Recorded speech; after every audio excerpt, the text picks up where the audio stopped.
What a show. After everything I saw at NXT TakeOver in your house this past week with Karrion Kross, I don't think I can be any more excited about what is to come with this potential title program with Adam Cole. Now, I'm hoping this isn't going to be rushed right into it, but nonetheless, I mean, tonight was a night where they teased a lot of different things. You had a Keith Lee tease, Dexter Lumis tease, and a Karrion Kross tease with Adam Cole and potential title contenders. Now, I don't think it will be Keith Lee. I actually think they're going to go into a program with him and someone else who we'll talk about. But man, this was, before I'm getting ahead of myself, this was a really, really good NXT. And you will not hear me say this very often, and I haven't said it very often so far. I dare say this was a better episode of NXT tonight than it was Dynamite. Now, of course, it is Thursday morning for all of you. Good morning. For me, it is late Wednesday night, and I am doing my NXT review for you guys. Pulling a double shift tonight, getting it done and out of the way. Real quick, before I get into everything, some house business. One, if you guys didn't already know, I am in the process of moving and all that. And if you can see, the environment's different. So I am in the house. I'm setting up the office area. I'm actually going to have a couple spots to shoot now that I'm here. And I didn't mention this on my Dynamite review last night, but now that I'm here, once everything's set up, I'm actually going to start doing some movie reviews. So I'll be doing movie and wrestling again. Movies, sporadic. I will be doing my SmackDown review tomorrow night. Saturday will be the Square Circle preview and predictions for Backlash, which is on Sunday. Obviously, I will go live on that. Something else for some programming notes. From now on, the Dynamite reviews for AEW will go up at 10:30 p.m. Central Standard Time because it seems like every time I try to go live, it somehow ends up giving me some sort of a flag for a copyright strike or terms of service, something. So it went up without a hitch, did the same thing. Everything was tagged the same, so I don't know. And it's only on my Dynamite reviews. Honestly, I have no clue. Starting today and every Thursday going forward, your NXT reviews will be at 9 a.m. Every morning they will premiere. So that is going to be set every week. So that is how that's going to work. Like I said, once everything is taken care of, I will be more than happy to get back into movies, etc., etc. So that stuff done, out of the way. Oh, and Father's Day weekend. I'm not sure if I'll have a SmackDown review. It's up in the air. I might do it in the hotel. I'm going to go visit my kids for Father's Day, so I will be busy doing that. I've also decided I'm going to do a special Best of the Best countdown video. It'll be the first one since my last one a year ago, and it's going to be all centered around father-son or father-daughter duos who are in wrestling and have been successful for the most part. So it won't be like some big deep dive, but it might not be a top 10, could be a top 5, could be a top 8. I'm going to go do some research. That video is coming, but that will be released on Father's Day, a week from this Sunday. So you guys will have that to look forward to as well. So let's get into this. I'm not going to take too much time, but this is your NXT review for June 10th, 2020. Of course, NXT back in full sell, no crowd, still just using other NXT stars. So good. It's actually, I think it's good for them, for the other NXT stars to see the NXT stars who are there doing it, seeing them. I think that's a good thing. I haven't really thought about that till today, but I love the way that they're actually approaching and doing that. Show kicks off with the Undisputed Era. Adam Cole, Kyle O'Reilly, and Kyle O'Reilly was not there. Adam Cole, Bobby Fish, and Roderick Strong, they came out. Adam Cole says the era of Adam Cole as champion of NXT continues. No one really thought that Velveteen Dream could become champion. Not a knock on him, just that he's not Adam Cole. But he says no one is. No one has been as dominant as he has been as champion. He starts to talk about Dexter Lumis, and I'm just paraphrasing. It was a lot of notes. So he starts talking about Dexter Lumis, says he's psychotic, crazy. Don't know if he is obsessed with him or with his title. Bobby Fish says he's obsessed with all of us. He stuffed us in his trunk for 12 hours. Roderick Strong says he hates being stuffed in trunks. Adam Cole's like, what does that even mean? He's like, oh, it's restricted. And he starts saying, look, he's there. And he's seen Dexter Lumis, but we don't know if he is, because they're not showing him to us. So Adam Cole's like, look, guys, calm down, because they're kind of bickering. He's like, look, we'll handle this like we've handled everything else. He says, these are two of the greatest guys I know. I've got their back. He says, and that's undisputed.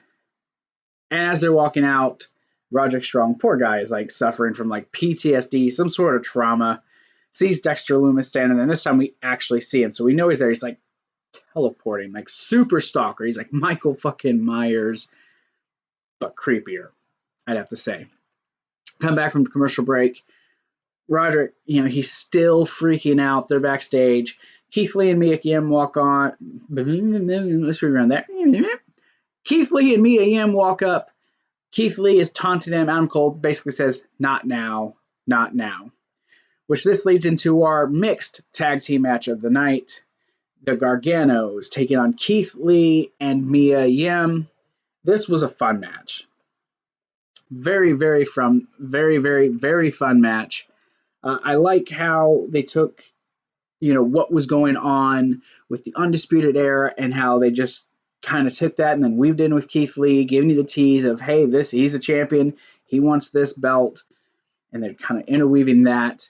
Again, more teases, Easter eggs for stuff that could come up, in the potentially near future. And I loved Adam Cole's promo. Adam Cole is the man, baby. The match starts with them all kind of just arguing. They're in each other's faces. Keith Lee just picks up Candice LeRae. Johnny Gargano hits him. They start to fight. The Garganos, try doing something. I think it was like Hurricanranas. They get caught. Mia Yim grabs Candice.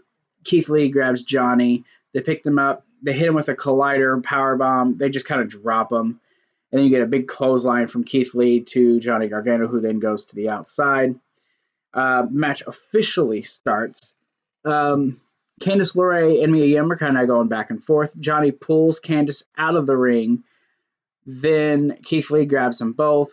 Mia Yim runs for a suicide dive. They move. Keith Lee catches her. She smiles, puts her down, and then they both knock them down.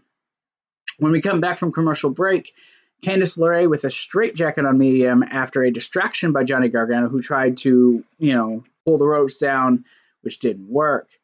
Mia Yim, though, does fight back, hits a soul food, gets the hot tag. Keith Lee just runs wild all over Johnny Gargano.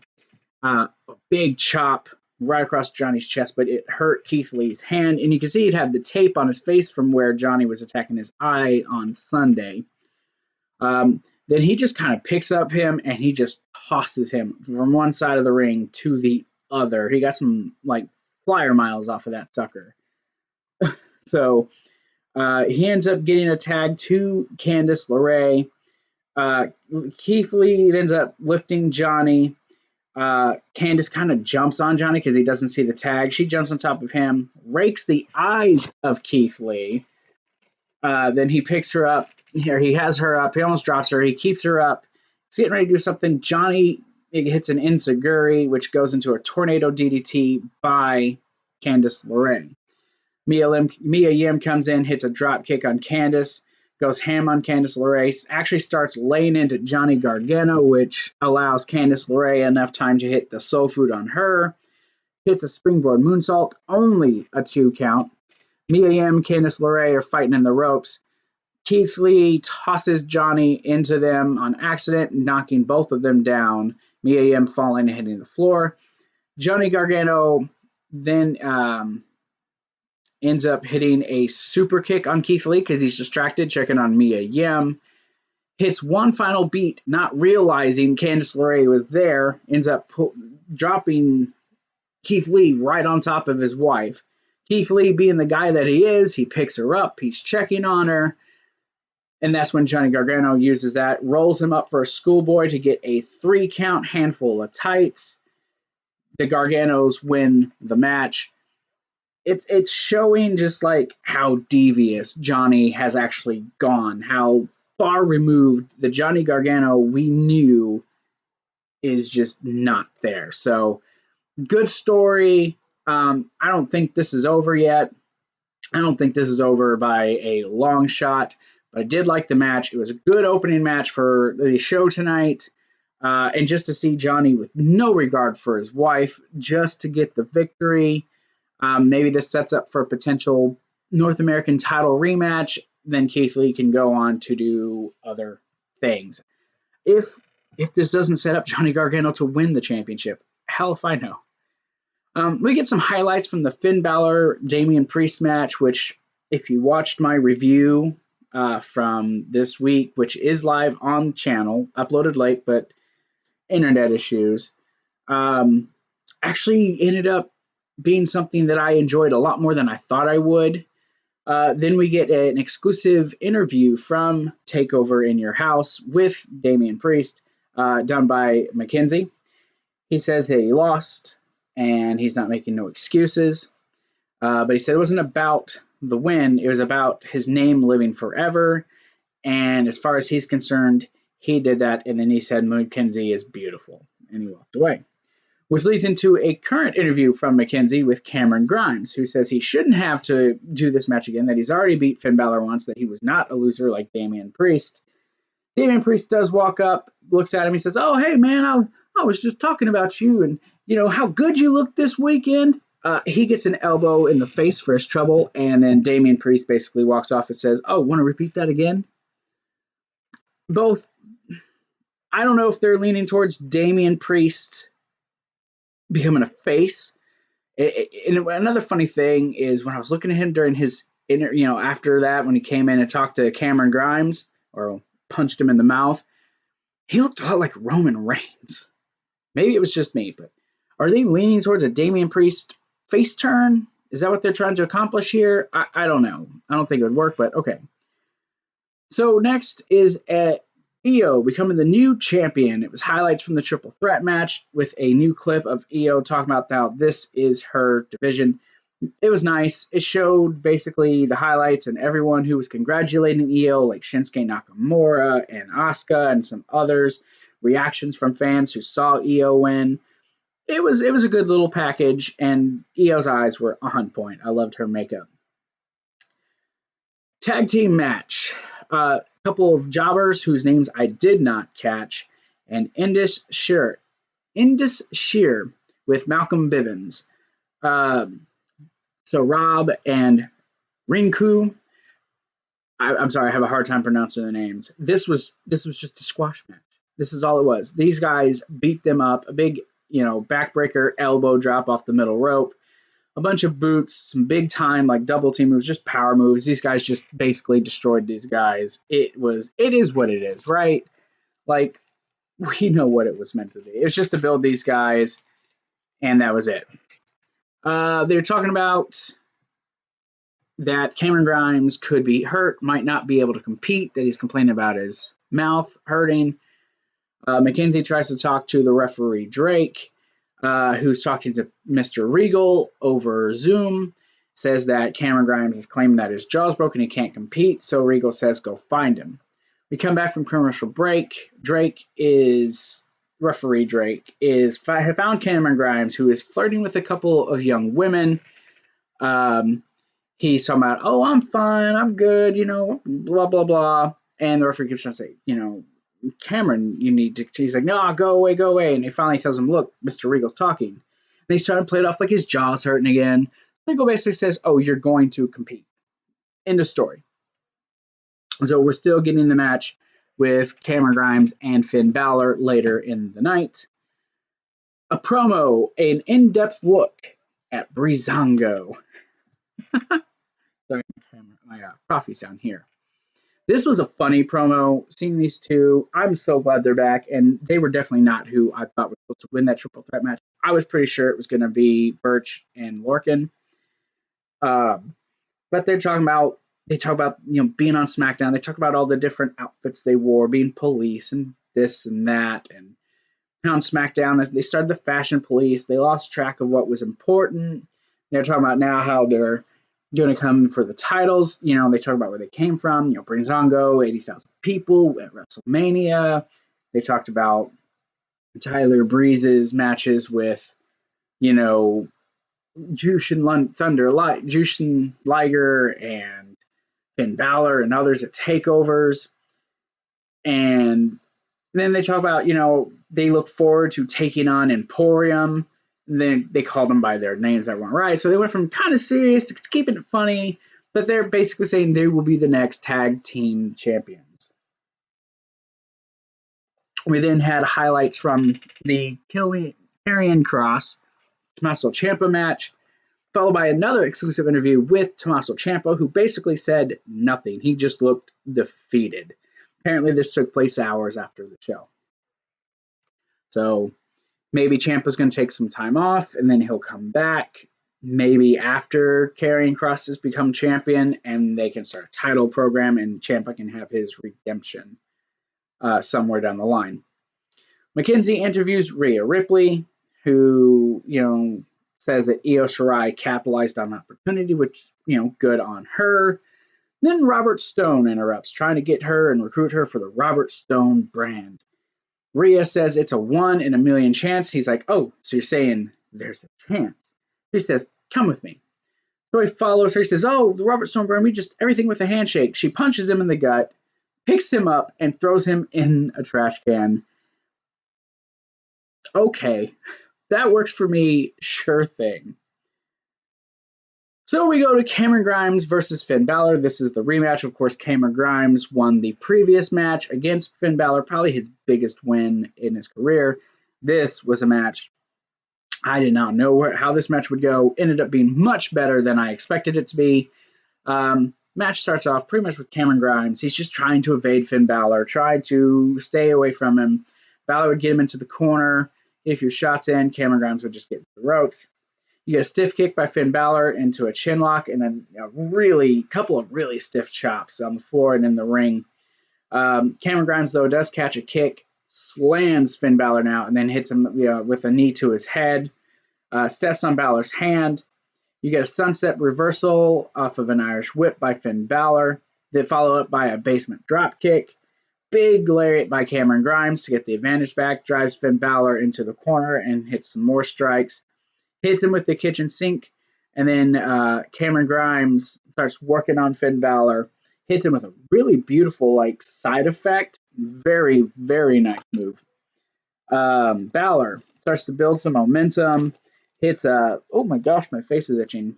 Hits an elbow, then a double stomp, hits the sling blade, goes for that drop kick into the corner, but misses a coup de grace, which allows Cameron Grimes to roll him up for a 2 count. You get a super kick by Finn Balor. Some more back and forth. Cameron Grimes then misses the cave-in. You get a reverse 1916 for only a 2 count. Finally, Finn Balor hits the coup de grace, a 1916 for the 3 count. He wins the match. Afterwards, oh my gosh, I'm so sorry, guys. My nose is just messing with me. Finn Balor then starts talking to the camera, says he's held titles in NXT before, but not the North American title. Says, Keith Lee, after you're done playing house, come see me. Actually, this was a really fantastic match, if I'm going to be completely honest. This was a really, really good match. Finn Balor, of course, looked good. Made Cameron Grimes look like $1 million. He did actually put up a really, really good effort. So I like the match. Finn Balor, I think, is moving on to the North American Championship, and I think whoever wins the next match between Keith Lee and Johnny Gargano, that's the route they're going to go. Maybe they put Keith Lee against Adam Cole, and then Karrion Kross comes across, and then takes on him, and you get Johnny versus Finn Balor, a match that we've seen, and I would be more than happy to see again. They have many, many, many different opportunities and many different routes they could take to do this. Moving on, Kacy Catanzaro versus Dakota Kai with Raquel Gonzalez. This was a short match. Dakota Kai starts shoving Kacy into the corner, kind of face mushing her. Kacy finally gets enough, gets out of the ring, sweeps her legs, gets a little bit of offense in. Dakota Kai, though, right back into control, especially with some kicks. A big boot into the corner. Dakota Kai runs for the corner again, but then that gets countered into a roll-up for a 2 count. She ends up hitting Kacy Catanzaro with another kick, which she then hits her with the GTK, the go-to kick, for the 3 count. After the bell, they start to attack Kacy Catanzaro again. Then Caden Carter comes out to help her out, gets a little bit of offense in, and then she gets hit with that big slam by Rachel Gonzalez. So the heels stand tall. Again, it was a short match, not much to it. Just, I guess they're building to another program. Maybe these two teams feud. So I'm down for that. I wouldn't mind seeing it. It gives the younger talent some more exposure, starts giving them some TV time, starts, allowing them to hone their skills. NXT is needing things, and I think the tag teams are going to be in NXT for the women's division and the tag team battles. Woo! Timothy Thatcher has a promo, hype package, if you will. I'm talking about the Thatcher School of Catch as Catch Can. Says that it's his way, and if they want to come and join a school, they need to sign their waivers that the school, that lessons start next week. It was a good little promo. Dude looked intimidating, looked very intense, and next week I guess they're going to start building him up and pushing him since he had that big win against Matt Riddle a few weeks ago inside that cage. So this was kind of a confusing program. El Hijo del Fantasma comes out, starts to do his little promo in Spanish.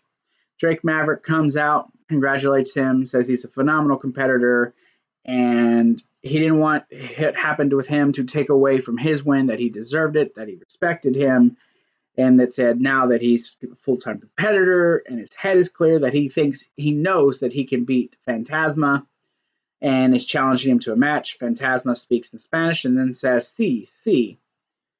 Then the masked men, the people who have been abducting individuals and taking them, then appear in the ring. They come, they surround the ring. You got Fantasma and Drake back to back. Fantasma, and I saw this coming, then turns around and hits Drake Maverick from behind. Both the masked men come in, they attack him, they stand over him, they unmask themselves, and they are Raul Mendoza and Joaquin Wilde, who were both abducted. I did not see this coming, but both of them had been abducted. They attack him some more, and then Fantasma backs him off. He leans down, rips his mask off. The crowd, woo! He stands up and says, "My name is Santos Escobar. I am the NXT Cruiserweight Champion, and no one can touch me." And then Wilde and Mendoza then splash Drake Maverick, and no one, I don't think, noticed this. I did. I'm sure others did, but Fantasma, when he's standing over Drake Maverick, he's got Drake's, head between his ankles, and he twists like kind of doing a neck breaker. So Phantasma, no longer a face, no longer Phantasma, but now is Santos Escobar. I actually like this. I like the direction they're going. I wasn't really big on the whole Phantasma gimmick, but it's interesting, and I think it gives us potential for good matches. I am now more than sure that Drake Maverick is going to be in the Cruiserweight title match, and I am definitely all for it. Bring it on. You ain't got to worry about the face versus face dynamic anymore. I'm sorry, my notes are like giving me fits. Gotta fix it. Undisputed Era backstage. Roddy still back there, still paranoid. They're like, look, gotta calm down. We've done this before. It's gonna be business as usual. So they're heading out for the match. Roderick's showing this thing. Look, it's in his handwriting. He looks to the mirror, to the door. You see Loomis still standing there, still staring in. Creepy as hell. They announced next week, we're getting the tag team champions. Imperium taking on Breezango next week for the NXT tag team titles. Also for the first time ever, and credit to JD from New York, who mentioned this in his video the other day and said they should do this. The winner of the triple threat match at Backlash for the women's tag team titles will go on to NXT to face Shotzi Blackheart and Tegan Nox. I'm almost positive Bayley and Sasha are winning that match now, but I'm not making that official yet. So, main event time. Dexter Lumis versus Adam Cole, baby. Dexter Lumis. This match was a lot of just Dexter Lumis no selling offense, or barely selling it at all. Dexter Lumis is overpowering Adam Cole. Adam Cole with some quick strikes. He throws Cole into the corner and just starts laying in on him. Then Adam Cole gets him into a side headlock. He picks him up, throws him halfway across the ring, runs under the, slides under the ropes, slithers, hits him with an uppercut. Roger Strong with a distraction allows Adam Cole to knock him off the apron. Adam Cole then ducks, hits a backstabber, only for a 2 count. Adam Cole then gets some shots to the head of Lumis, starts talking some trash, smacks Lumis in the face, and then hits him with a swinging neck breaker.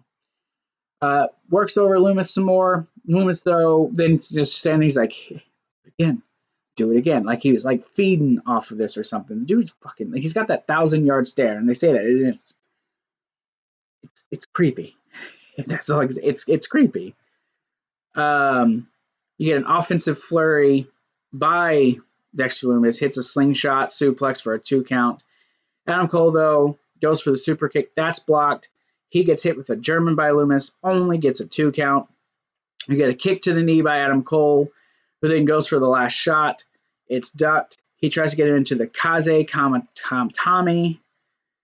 Lumis gets broken up with an elbow by Adam Cole, who then hits him with a super kick, gets a 2 count. You get another missed last shot. That goes into a spine buster. That's a 2 count as well. Adam Cole starts directing traffic. So Fish and Roddy start to go for him, but he's not there. He's now on the other side of the ring. He then gets Adam Cole from behind. Goes for a senton, but Adam Cole gets the knees up. He tries to go for the Panama Sunrise. That gets countered into a Kaze Kankami. A super kick by Roderick Strong when the ref's not looking. Last shot, 1, 2, 3. Adam Cole wins the match. It was fun. After the match, though, Adam Cole couldn't leave well enough alone. Adam Cole gets back in the ring, standing over Dexter Lumis, talking trash. He gets grabbed, gets into the Kaze Kamatami. Undisputed Era gets back in the ring. They help him out. Velveteen Dream then comes out. It's still 3-on-2, so they get Dream out of the ring. Them and Dream and Lumis, they're all fighting off, leaving your champion left in the ring who's just kind of looking around like, oh. So it's like, okay, what's about to happen? Lights start dropping. Out comes Scarlett Bordeaux. Scarlett. She comes to the ring, stands there, pulls out, and flips it. And the sand just starts running out. And you hear, is this the end of Adam Cole's incredible run? I don't know yet. I think it is. And I'm not going to lie. I am looking forward to this match quite a bit. I don't want them to rush it. I mean, Karrion Kross has only been there for a little bit. You could do a program with Keith Lee for a little bit, or you could do a program with, a Dexter Lumis, give Dexter Lumis a title shot, whatever. You have options. But it looks like they are going in the direction, and we all knew they would go that way. As soon as they signed this man, they weren't going to sign this man and not push him to the main event scene. And with the rumors of Undisputed Era, maybe they're keeping them until after SummerSlam weekend or around SummerSlam, putting the title on Karrion Kross, or maybe get a triple threat match. I don't know. But they're setting up something for Karrion Kross to become your NXT champion. That I know is going to happen. Whether it's then or later or whatever, that is their plans. The match, it was okay. But overall, I think NXT was pretty fantastic tonight. Good storytelling. You get the fallout from In Your House. Now they're building towards other stuff. I don't know what they're going to do with Rhea Ripley. She's kind of just floating around. Io Shirai, they're going to start building her back up. So it all seems like this is going to be, I like the direction NXT is going to start going in. So with that, I'm ready. I'm ready to see what they're going to do. But that is my review. I'm tired. I'm done for the night. I want to thank everyone who came in, watched my review last night for Dynamite. Thank you guys for coming in this morning and bearing with me through the tiredness. Much, much appreciated. But I am Zach with the Yo Bro Nation YouTube channel. This has been your NXT review. Thank you. And remember, join the nation.